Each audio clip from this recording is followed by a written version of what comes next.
Dopamine is the fastest thing.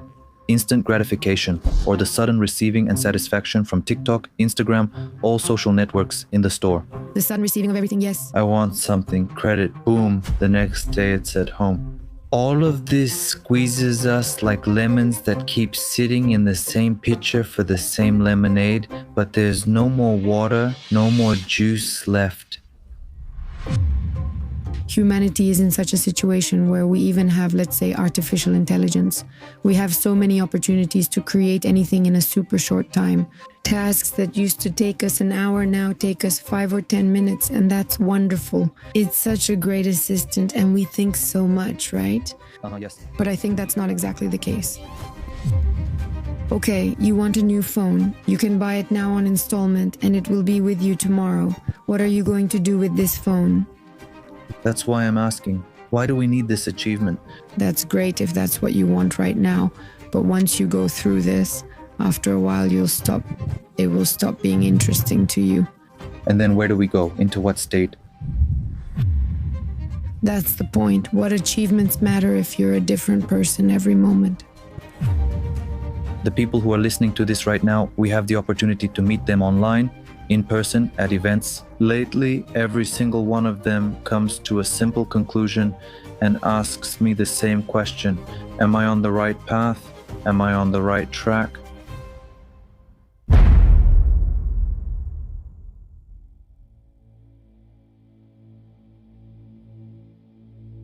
Where are we? When are we? And who are we? And why are we? Why is there no point in beating around the bush and lying anymore? What does it mean to be at peace with not knowing where you're headed? When should we learn? How can we pause for a moment? And how should we guide ourselves? Or to live in our personal reality or in our own world that we build with our choices? Welcome to a very special episode. We're moving the studio to an outdoor setting with very, very, very beautiful surroundings. We are in the town of Devon with our friends from the Persenk Hotel who invited us to be their guests and to film this episode here. I say hello and welcome to Valia. This is a long-awaited episode, a long-awaited meeting, because it's been a long time since we've talked together, just the two of us, without a set script.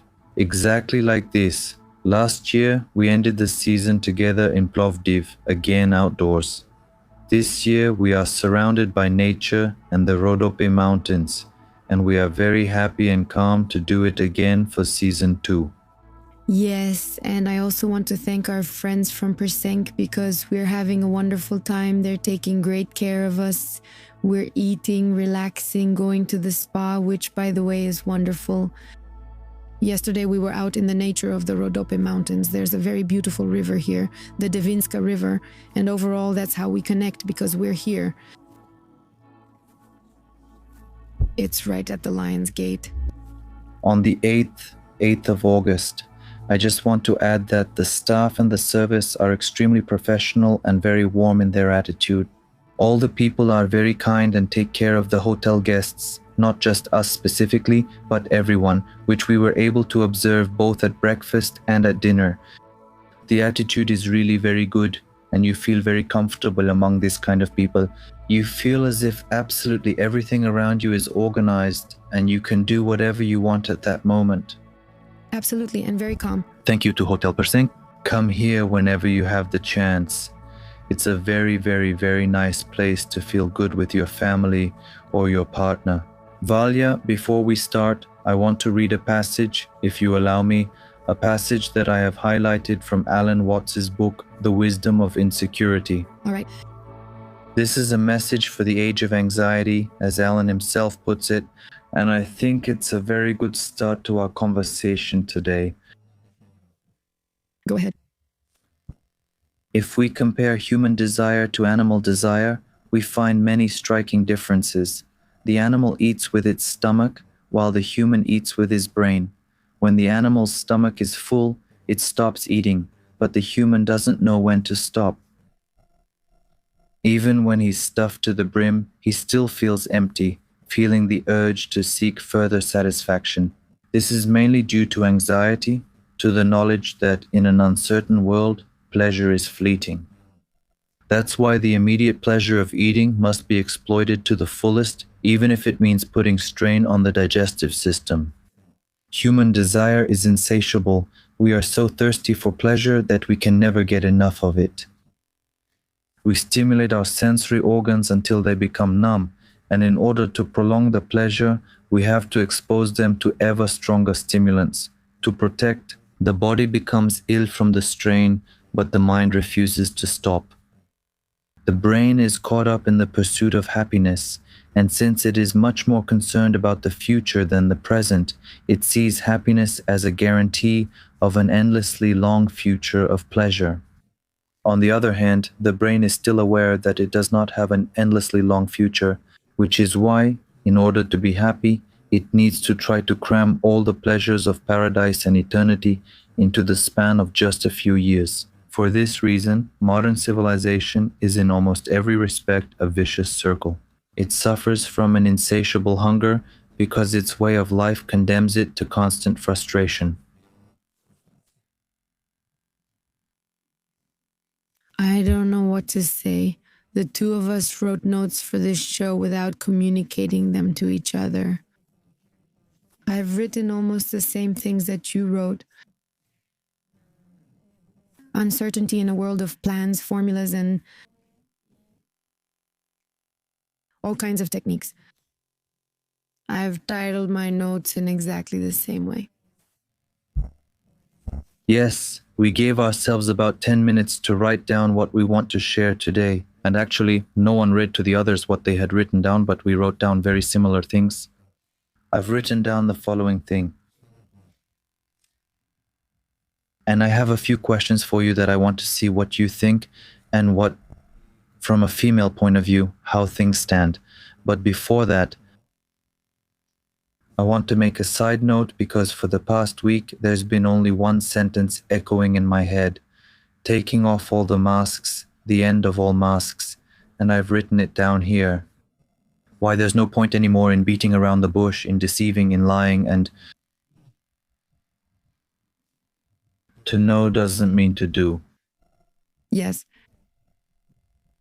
Also, with this episode, I would like the ultimate goal, if we can even formulate it in some way. You know, it's really hard for me to put things in a box. I would like this episode to make it clear to everyone that they are free to be themselves at any time.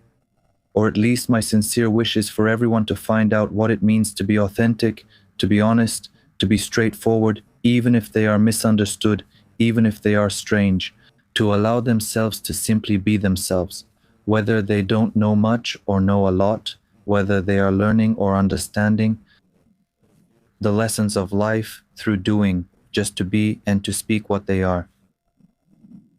Humanity needs authenticity. I will also tell you a little later about my mistakes and attempts to look like someone else, how to recognize authenticity and throw worries in the trash bin. Let me just say that this is extremely strange because we are together 24/7 and we literally never stop chatting. Yesterday, while we were in the forest, we had 3 or 4 hour-long conversations on similar topics, on the same topic to a large extent, again talking about authenticity, and it's very strange when we have to stand in front of each other and comment on the same topic, but somehow it feels like it's for the first time.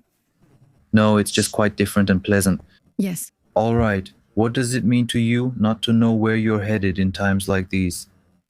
How is it that you wake up every day with so many ideas, with so many thoughts, with so many tasks, distractions in the digital networks and artificial intelligence, and you still don't know where you're headed? Is that normal? Well, it's just that there are so many possibilities. And when you're a person who has the right to decide for herself what to do, what to create, what to show, what to be, how to spend her daily life, at some point you realize that the freedom you've secured for yourself is quite significant. There's a responsibility in the fact that now you really have to choose what you truly want, simply. And now, do you mean at this exact time, as if before you couldn't really choose that much? Or is it just in general for you now, as if the time itself? Collectively, it feels like somehow now everyone needs to take things into their own hands? Or is that just how you feel? Lately, we've been going through a period where we realize that many of the things we've started and done have been to some extent simply because we want to develop our channels, all of them, absolutely all of our activities on a large scale, simply because that's how it's done, but not because we're super excited about it, not because right now this is what we really want to do. That's what we were talking about with you, that at one point, when you want to have complete freedom for yourself, you also want others to have complete freedom for themselves to develop and do what they like. And then even concepts like having a big team, for example, that is permanent and stays with you for 20 years become almost impossible because you want to give the other person the chance to immediately go and do what they want, the new thrill to follow their passion, to explore their desire, to go and try something new. And accordingly, you are ready to let them go at any moment, which, if we look at it from a business perspective, from the point of view of development, are completely contrary to all the rules. Absolutely contrary to all the rules. And at some point, it's not possible to develop things in such a stereotypical way. And the other thing is, there are many moments when you just feel all sorts of things, especially when you open up more and more to your sensitivity. Lately in our lives, we've been experiencing uncertainty a lot as part of our journey. And we feel that if we try to put things into certainty in our minds, to accept them as certainty, usually there's some kind of holding back, some kind of withdrawal, some kind of incomplete expression of our potential and of what we would otherwise do. Absolutely. I can say that what you mentioned about big teams, or it doesn't matter in any field, this development, which is basically written in absolutely every entrepreneurship textbook or wherever, whichever course you take, whichever video you watch. A few weeks ago, a sentence came to my mind, and it was peace. Not knowing where to go. For the more sensitive people, or more in these circles, as we say, those who have been following us for quite some time, they might come to the conclusion that maybe I'm allowing myself to speak on their behalf. I could be completely wrong, but that this means not taking responsibility for what happens to you in life.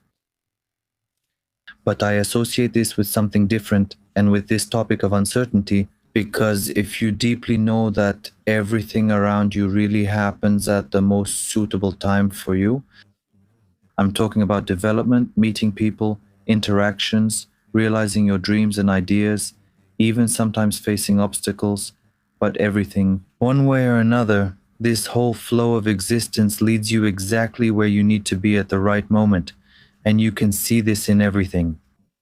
Doesn't that mean a very deep sense of security? You know, since I was a child, there's one thing that my mother has, and that's something everyone repeats. You have a great calmness within you. Yes. Where does this great calmness come from? Why? How? No matter what happens, and things have happened. All kinds of situations, from losing your car key to bigger things. Yes.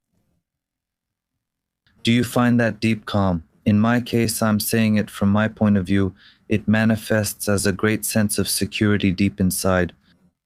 Yes, but just because the word peace came to you, whether it was last week or the week before, doesn't mean that you actually felt peace. Absolutely. Because it was definitely turbulent. Yeah, thank you for saying that. Inner state. And that's exactly what leads me to one of my notes from a little while ago. Knowing doesn't mean doing. Yes, and not just to, I mean, when you start to feel things a bit more globally, very often you can have global information and knowledge about something. That doesn't mean you can comprehend it. Yes, and that doesn't mean you know how to react adequately.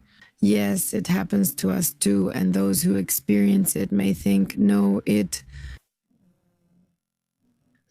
as if something is wrong with me, right? It's not like that.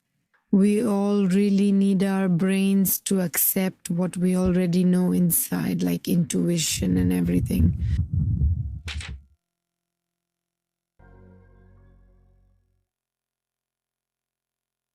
You know, in that sentence, I wanted to finish peace, not knowing where you're going. I find great strength in that because that means if you are calm with every single day you wake up and truly realize that there's no way you can know exactly what will happen to you today, but you get up. In harmony with that, a friend with that thing doesn't badmouth, judge, worry, or put anxiety on it. At some point, you're truly okay.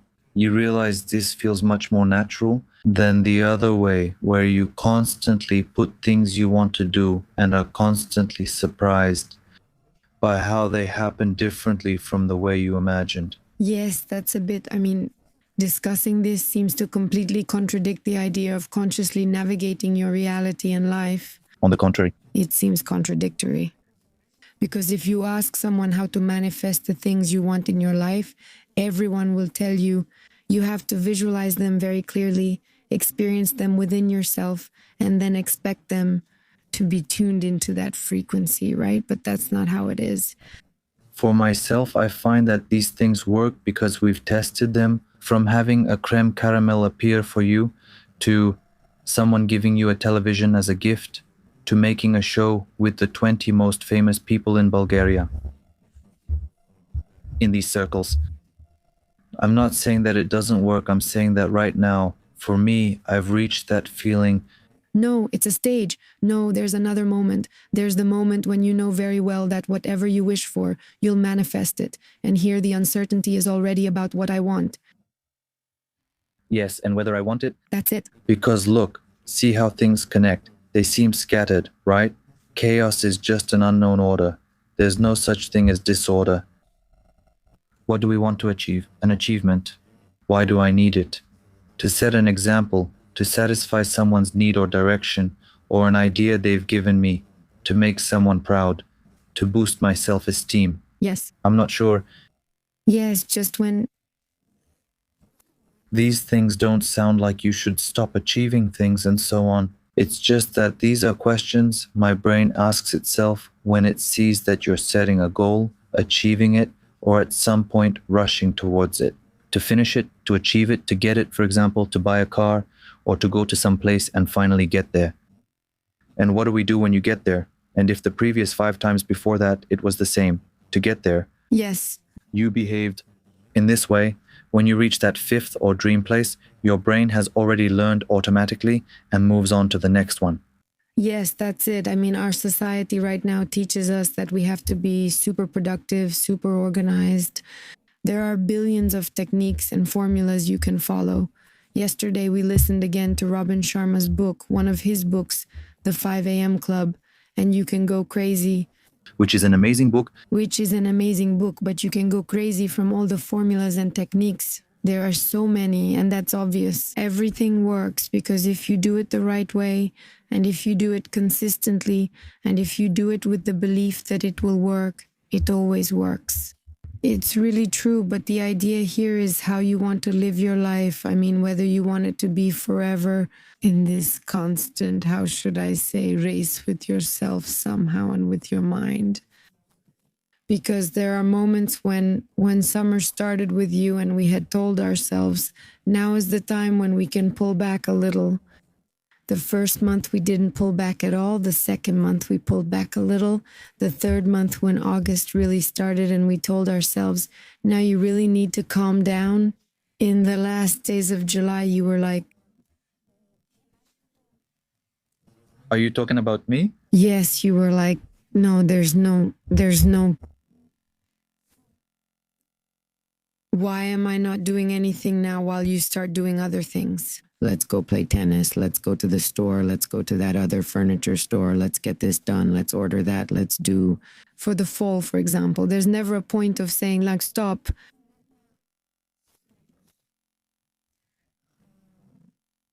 So that's one of the things that are definitely like illnesses in our world. The other thing is that the ability to rest is not really the ability we think it is. I mean, most of us, when we say rest or I'm very tired, we fall into some things that are supposed to entertain us. Yes. Which often burden us much more, like social networks, for example.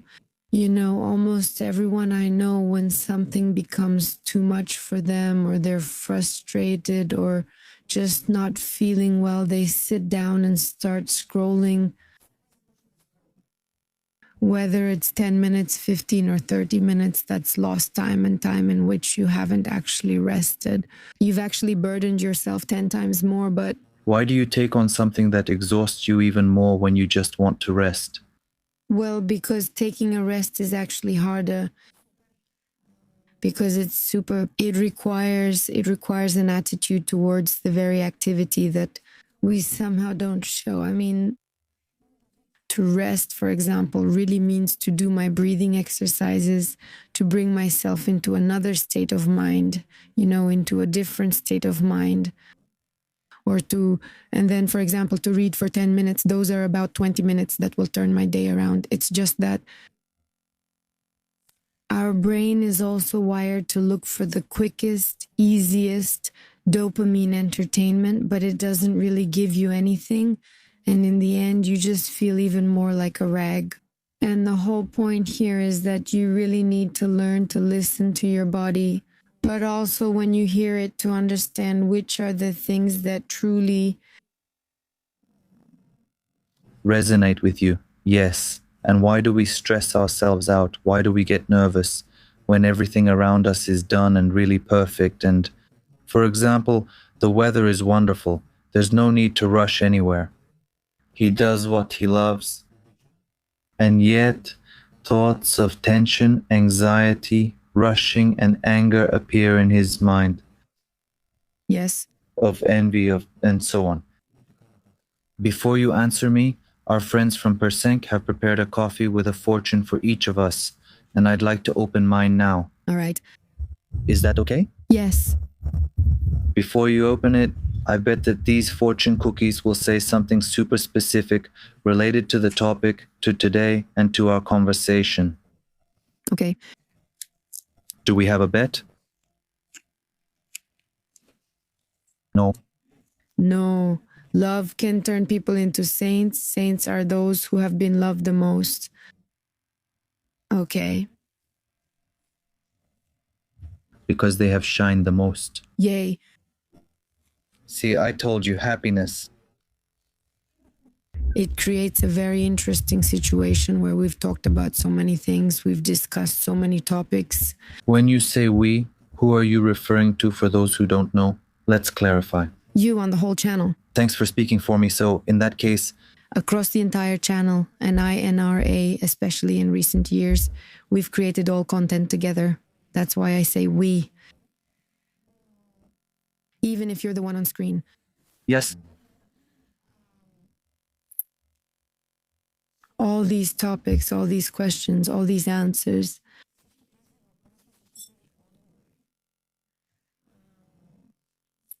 are so many that at some point you really start to wonder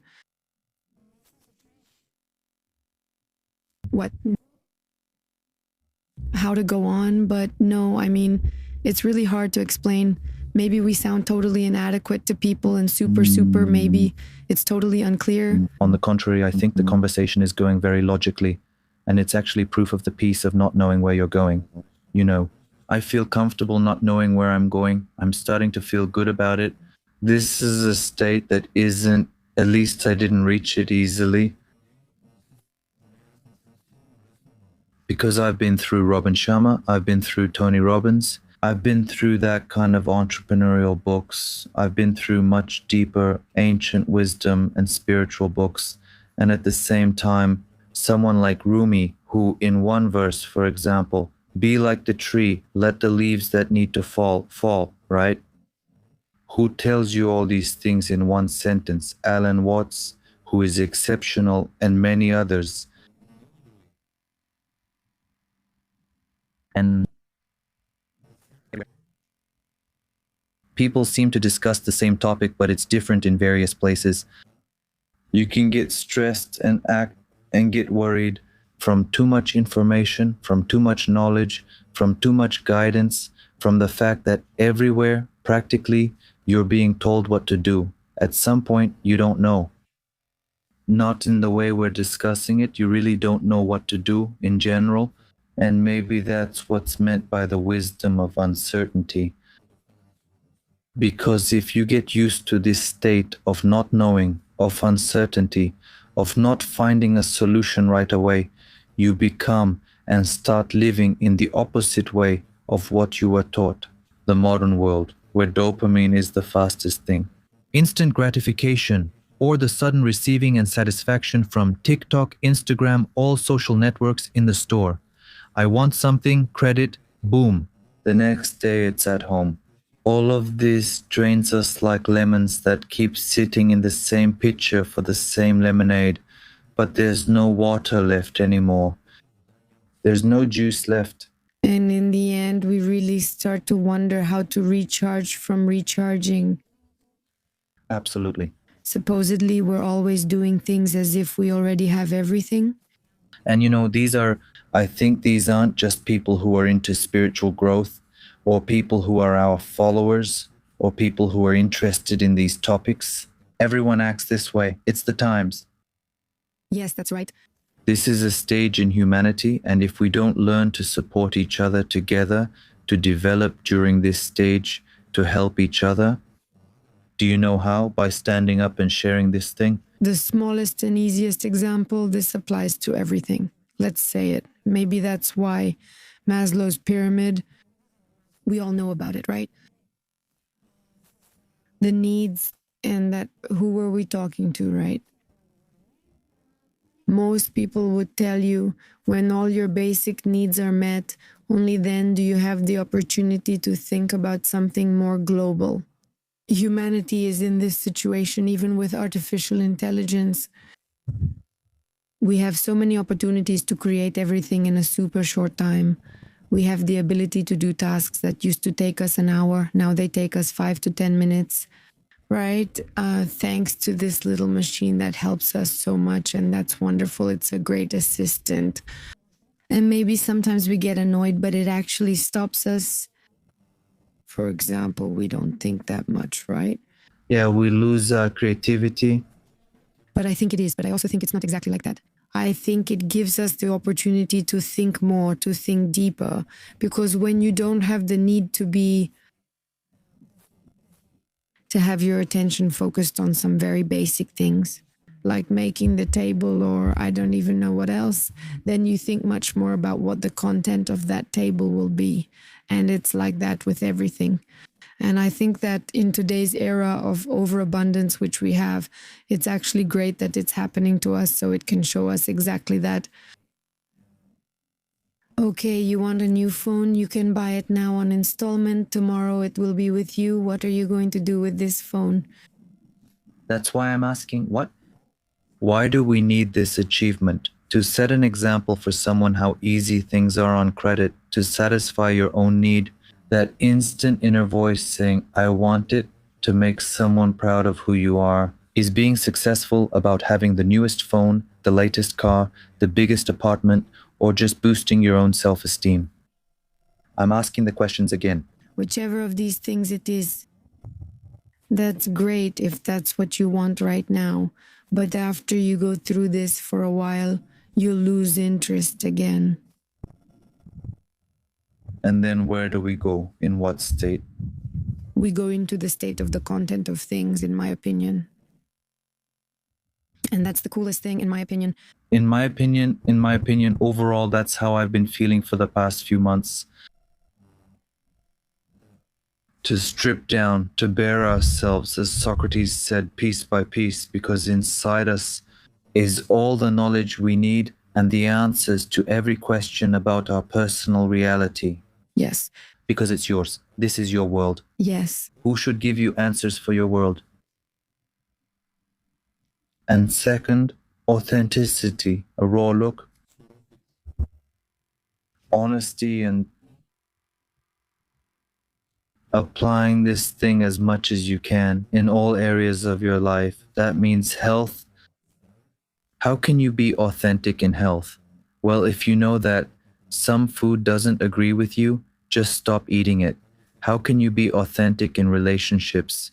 If you know that some people around you are toxic and you really don't enjoy being with them, and you just want that time you spend, if you calculate it, let's say an hour a day, that's 7 hours a week. You would really want to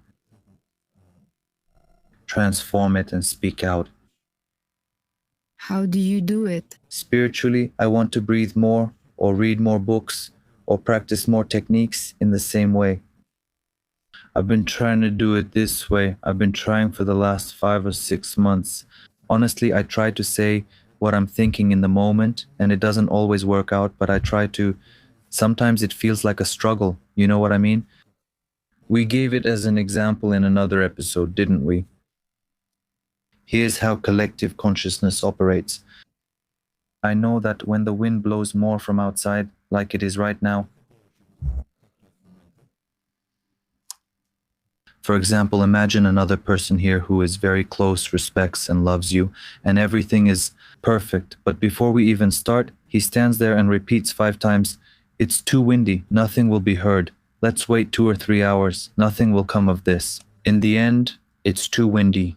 Don't start now because you'll mess it up and you won't be able to say anything. Now it's getting really windy. My previous self would have kept that inside as anger or just tried to accept it. I'll try to absorb all that energy, internally telling myself everything will be fine, okay, you'll see, and so on. Now, in the last 5 or 6 months, I already express myself and say something different. Stop repeating it. Actually, everything will turn out great. Third option. Do you want to help make it happen, or do you want to ruin it with these thoughts? Because if you realize that what you say is a vibration and it radiates into this field and really affects what happens, Well, the person doesn't realize it. okay, but what's your way to show him that he can realize it and that it really has an effect without sounding pushy, without scolding him? Here. Well, there are many ways. And without teaching him. That's 3 that you said yes. How many people around us say things like, "Don't leave now, you won't make it in this traffic jam"? Yes, they do it out of concern. They think they're helping you this way. "Don't drink coffee after 6 o'clock because you won't be able to fall asleep." Yeah, right. And I'm not saying it People project their own beliefs onto you. exactly. That's what I'm trying to say. And these observations give us the opportunity, when you have peace and calm, not to know where. At some point, you start becoming more and more sensitive. You start to feel and observe what's around you. Because if you really realize that after achieving one goal, another comes, and then another comes, and this very coming, this flow, this river, is the essence, the core of everything around us, and you go and simply merge with this river, with this flow of the unknown, at some point you become a very present person, a very present being, and then you are calm to be where you are because you know that this is the only place you need to be at this moment. Do you know how much I will tell you a story? It was recently my brother's 18th birthday. Some people know him because he has appeared in many videos when I was filming games. Yes, he turned 18, I can't believe it. I was collecting materials to surprise him for a personal video. You know very well, and when I gathered everything, I only managed to get 10% of what we had filmed. Yes. And there I saw how I am almost the same in my own eyes. On the outside. On the outside, of course, he is super small, and I got emotional and felt really touched because for a long time, I hadn't watched those things. Yes. And there I noticed how straightforward I am, how direct I am, how I just say what's on my mind, I say what I think. Then I remembered, because I watched some other videos that popped up for me. The first ones in Sofia, when I started telling stories about people, and when I had other videos with various thoughts like that. One of the videos was in front of Alexander Nevsky at 12 or 1 o'clock at noon, without me caring at the time about what was happening in politics, or which member of parliament was passing by in front of me at that moment. Who is passing by in luxury cars? Which Chinese tourists are looking at Alexander Nevsky once again? Which teacher is leading yet another group of 28 children? Yes, and what were you trying to say? And I stand there, I have a simple message, and I stand and say it quite calmly. I make a mistake, I rush in this case, but then I say it after 2 or 3 years ago, another insecurity was triggered in me, something that I have done. And it felt like it was locked away, as if I couldn't do it anymore. To go out and be calm where I am, the way I feel today, and I am proud of. I'm saying this because it's a transformation. You rush to finish, you rush to leave, because you're afraid of what others will say, because you're worried about how they look at you, because you make up a story in your head about what their story is about you right now. And I want to say it for people to know that even when you've done something, that doesn't mean that after that you already finished. You can't lose it. In fact, that's the point. This is in absolutely the same way. After that, it takes you a lot of effort to get back into that same state, even though you've already done it. Guys, I have sung on all the biggest stages in Bulgaria for a long time, for years. Just because I stopped doing it for a while, this year I had to sing for our friend, at her graduation. I was about to have a heart attack before going out. I was about to have a heart attack. Why? It's like I'm back in 5th grade when I first went on stage. And that's absolutely true. You just go into, it's connected to the fact that you're a different person in every single moment of reality. You're an absolutely different person. The fact that you look the same on the outside means nothing. When I look at myself, looking at photos from 2 or 3 years ago, I see nothing in common. I just remember my state back then, my dreams back then, my ideas back then, and they have nothing to do with now. My worries, my daily life was different, everything was different, and that's okay. That's exactly what it's about. What kind of achievements are we talking about if you're a slightly different person every time? How did you go from what you went through on some of the biggest stages as a very popular person? How do you now know and understand where your authenticity is, and how do you deal with anxiety? Every day, absolutely every day. I find that I am much more authentic now, and I connect with my inner child much more than I did in previous years. And is it true that the first phase of finding your authenticity is to be ashamed of your inner child? You feel ashamed anyway, and to become someone else. You were once a child, a pure being who didn't care about such things. Did it all, how you looked and so on. You just did what you wanted. See, yesterday we were here in the morning, there was a little girl named Valia running all over the place, and she was totally herself. She didn't care at all. And at some point over time, you start to notice how people look at you. Your mom tells you to be mindful of this, be mindful of that, and you start making friends. You want to be like them, you want to fit in, to adapt to different environments in kindergarten, at school, here, there. It's clear that you start shaping yourself according to many things. What do your parents like? When do they react well to what you do? When do they not react well to what you do? And so on. And at some point you create certain images, thousands of images of yourself over time. And obviously you've done all these things just to fit in.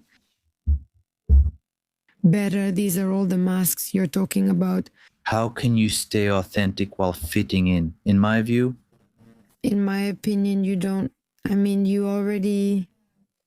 The main things that are required in life, once you figured them out, like how to make money, how to behave politely with people, those things are how to survive. Make yourself coffee, how to survive in the matrix. Yes, the most ordinary things. But you keep this constantly wanting to look like someone or to have a certain image. You don't need that anymore. That's what I mean.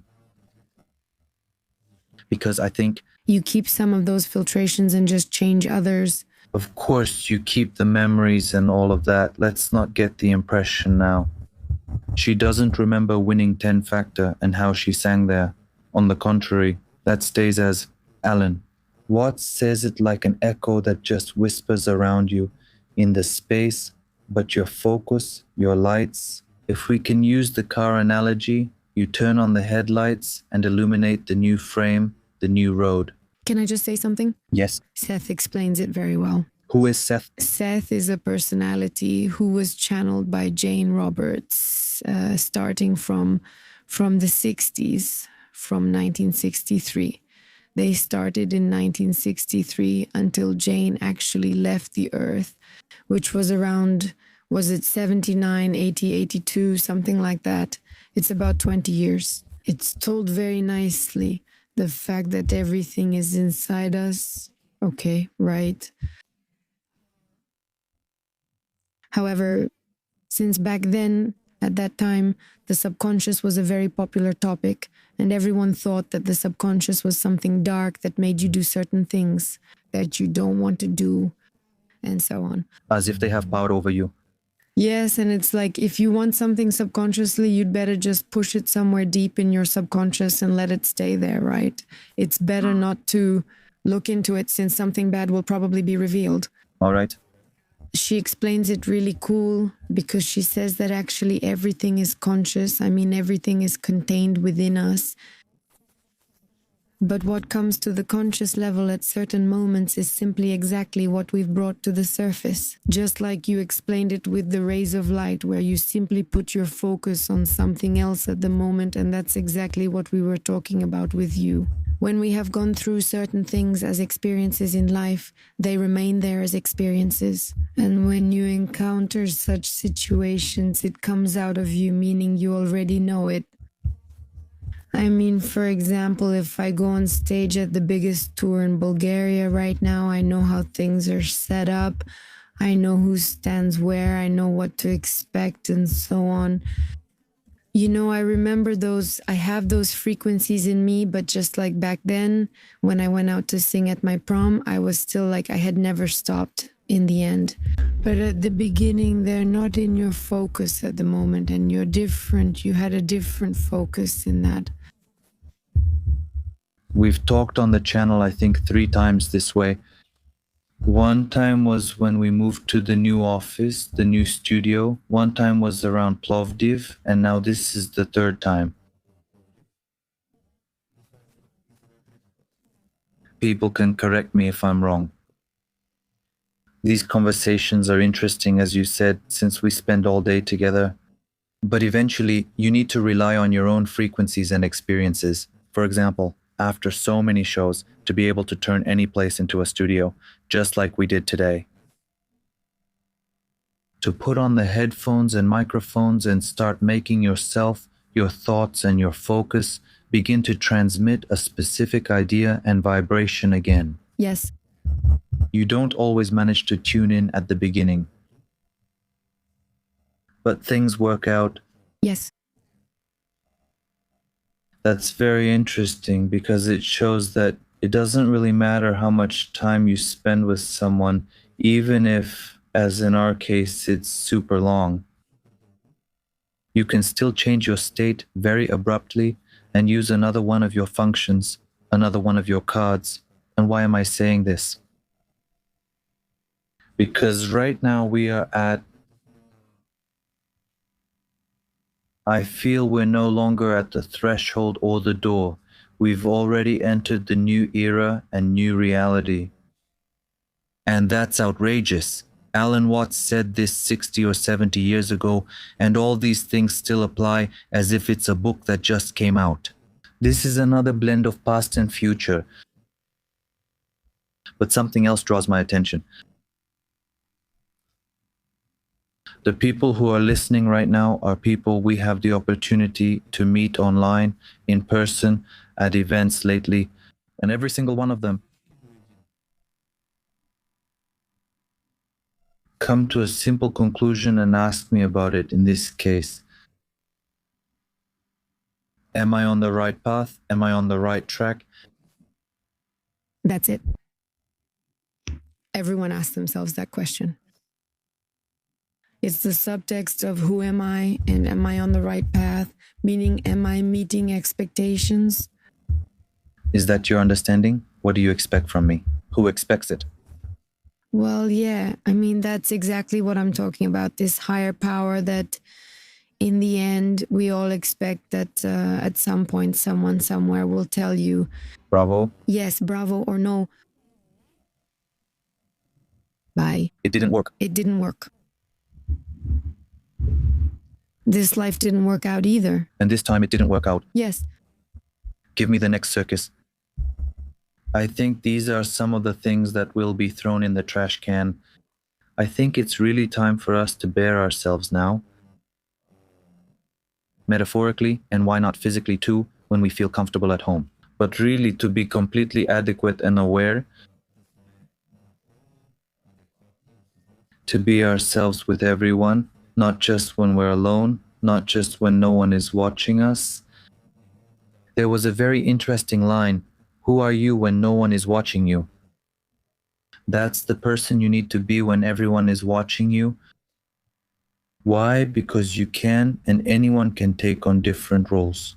You can become funnier, you can become more intriguing, you can become more fake, you can become, but who are you? Who is the person you want to be the most? That's what I'm trying to say. And when you find it, how can you find it? What's the way you can preserve that thing? In my view, it's about who you truly are when no one is watching, your authentic self. A combination of so many things that you can't define it. In my view, the bug is in our brain because we try to define it. Be yourself when no one is looking. I am a child. I am a dreamer. I am anxious. I am worried. I am excited. I am lazy. I am a beginner at new things. Disabled, ignorant. I'm also very strong. Curious. Look, see how many things there are. At the same time, I am, and someone who doesn't want anyone to bother him with anything, and at the same time, someone who would like to help as many people as possible. I mean, a complexity of many things. That's what I'm saying. How can you be that way with everyone?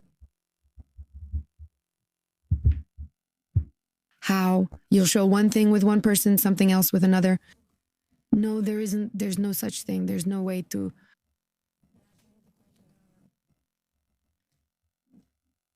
Gather your whole personality when you're with one person and be your complete self.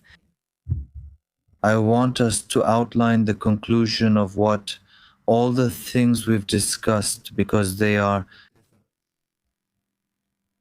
just an appetizer. Yes. To define actually means to isolate, to separate a certain set of forms from the flow of life and say this is the self.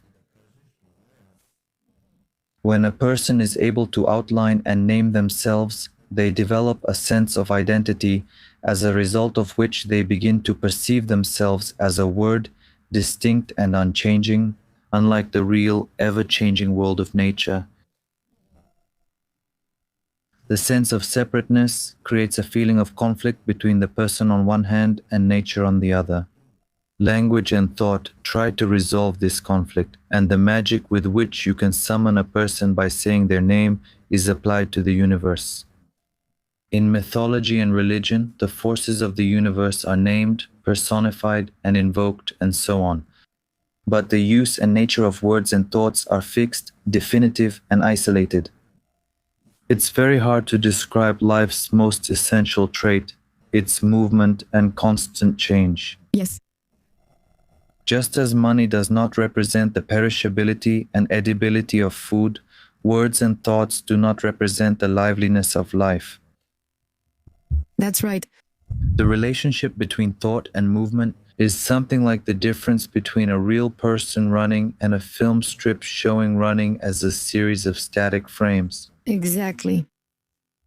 That's exactly why yesterday we watched a detailed video about filming and about the fact that artificial intelligence is now creating more beautiful and more perfect videos and photos than we have ever been able to make. With two codes? Almost, it's very hard to do.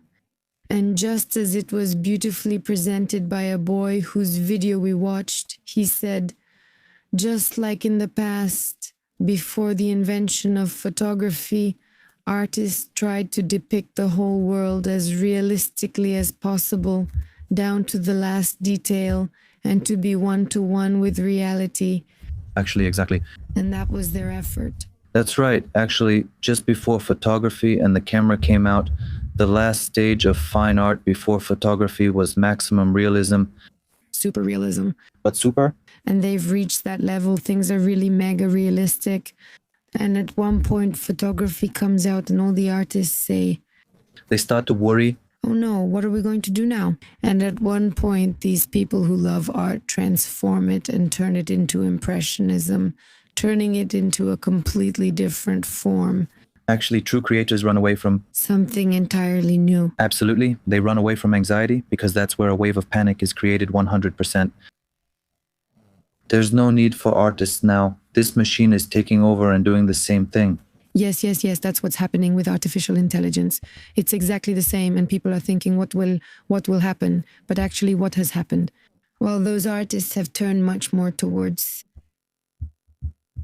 expressing thought, expressing feeling, and bringing it to something completely new and different, something that makes you feel something, no matter what it looks like. And nowadays, in my opinion, with the advancement of technology and everything that's happening, really the biggest message for us right now in this half of the year, maybe at least until the end of the year ahead, is to be human and to return as much as possible, as much as we can, to humanity, to the humaneness within us. Because when we have all these things that help us, we shouldn't focus on the trivial. We shouldn't focus on the mundane. We shouldn't focus on that. You have to write 60 lines of code just to do one thing. Then we can turn to exactly what the artists have done, to focus on the experience, the sensation, the feeling, the message, the content, all of that. And in exactly the same way, just like with these things, humanity becomes richer, more abundant, more satisfied, you get whatever you want instantly. And all of this doesn't happen so that we can be ungrateful, because the other point of view is now we are all much more ungrateful. And in your grandma's day, she only had bread, so giving her fish made her so happy. She was happy, but now you have fish. So share it with others. Make a unique dinner, but have fun, enjoy it, right? And not all my life, 1 year you have to wait. I wait and suffer just to eat bananas on New Year's Eve. Yes. Something like that. Okay, when you have bananas, use it in plus. In the plus, yes. I would add that this doesn't put a negative mark on artificial intelligence, but rather, on the contrary, it gives a green light to the humanity within each of us. And the message of this episode, which I started at the beginning, our goal is really from all this satisfaction and from everything we receive. And we already start to feel sick from constantly receiving things. It's really necessary to clean up, to clear out the closet, to make a good mess and then organize. And to keep the things that truly match the person we are right now, to be ourselves, to be free to be ourselves. Really, not to care about what's happening on the side. Like negativity about what people might say about us, and we can't know, because here's a thought. Something to think about. You never know when a person is alone or when they're with their partner and it's just the two of them. What do they say about you? And there's no way for you to know the details. So let's leave those thoughts and rather focus on what is truly our natural vibration, what the nature within us wants to explore at this moment, no matter if it's more material or more energetic in this aspect, because after all, everything at its core is one. And if we are a bit more heartfelt, if we are a bit more authentic, if we are a bit more accepting and allow all of this to flow and we don't get in its way, then we become human. Yes, and the other thing I want to add is that really this uncertainty, that's what all of humanity is going through right now. And we are in anxiety, we are in the era of anxiety, that's a fact, but we are in this era because that's how we define it. Well, everyone defines it that way. A lot of people define it that way. But that's because we're trying to know what's going to happen with our brains while we're trying to bring the world and ourselves to a state we've never known before. Our brains only know what we've known so far. And we want to predict the future? Yes, how will we know what's coming? There's no way to know. Notice the resulting paradox. We try with all our actions to predict the future, to turn it into something certain, into a sure promise, but the way to turn the future into a sure promise is through things that are currently unknown to us. Because the only way to create a different future is by doing something you don't understand, something you don't know. That's how you can predict something and turn it into a promise. And towards certainty by acting despite uncertainty. That's a bug. And actually, that's the signal and the cry that this is insane and that the only reality is the present. Yes, that's right. And that we are called to experience things more deeply and to choose how we experience them. Because if before we always depended on having everything materially or being satisfied, or how should I put it in general, that material part is no longer such a problem. Actually, it encourages us to choose how we will feel, how we will experience things without being defined by the external. Because someone might say how they used to enjoy bananas on New Year's, but now they are gone.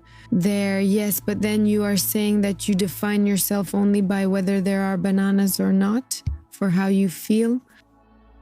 But now the idea is not to be like that. So we could say we have many changes coming too. Yes. People will definitely be surprised by what I have planned for them, what we have planned for them. Why? Because it will remove another layer, letting me be my true self again. Are you going to change the content again? Just say it. Yes, but much more. I'll do it naturally and normally. It won't be anything new or like competing with Formula One and filming it. Yes. So I'll rather watch and... I'm a person who doesn't like to make promises exactly because of what I said, that I can't create a secure future with uncertain actions. But if I can promise something, it's that I will strive more and more to be as much myself as possible and not care about what's happening or worry about the final result. Even in this conversation, we shared ideas without knowing where the flow would lead us. Not at all. And I'm happy with the final result. And that means being at peace with not knowing, or the calm and peace of not knowing where you're going, because only then are you actually moving somewhere. And then you release control. Thank you very much. You just follow the signs. Thank you very much, Valia, for agreeing to participate and to... I know that it's a challenge for you to show yourself in this way because it becomes much more personal and much more enveloping in terms of energy and space. But I need these episodes. People also need to see more of you because you're very positive and you energize them with... Really? With wisdom. Yeah, right. I'm not saying it. Someone will in the comments. Thank you to everyone who watched and listened up to this point. These are our thoughts and ours. Thank you for listening to our conclusions from the things that happened to us, and you will see them more and more in different forms, because I believe that really with so many generated images, with so many answers provided by artificial intelligence, with such great dynamics, at some point in its raw form, what simply is will be the most valuable, and we will strive for that. Yes, and more we are okay with not giving answers, not giving templates, Absolutely. techniques, formulas, and so on. Guys, ladies, I used to say chicks, and Valia made fun of me because that's ridiculous. When did you say that? So, guys and ladies and kind people, respect and thank you for being with us, and feel free to express yourselves, to say and do whatever your heart desires. There is no other meaning.